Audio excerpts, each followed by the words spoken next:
పశ్చాత్తాపపడతారు. అవును, మేము నీతిమంతుల్ని సిలువ వేయించాము, ఆయన ఏ పాపం చేయలేదు, ఆయన మా వంశానికి కూడా కీడు చేయలేదు, ఆయన మేము సిలువకు అప్పగించామని పేతురు కడప అపోస్తలులు అయ్యలారా మేమేం చేయాలి, ఇప్పుడు మేము తప్పు చేశాము అని చెప్పి ఆ తప్పు ఒప్పుకుంటూ వారి అందరి ఎదుట అడుగుతున్నారు.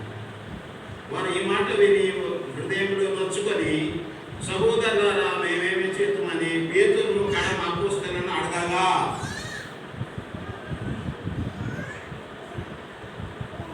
పేతురు మీరు మారు మనసు పొంది పాప క్షమాపణ నిమిత్తము ప్రతివాడును యేసు క్రీస్తు నామమున బాప్తిసం పొందుడి. బాప్తిసం అంటే చావులో చావు, నిందలో నింద, అన్ని యేసు ప్రభు వచ్చిన నిందలన్నీ మనము భరించుటకు యోగ్యులమై ఉన్నాము, పిలువబడిన వారికి. అలాగూ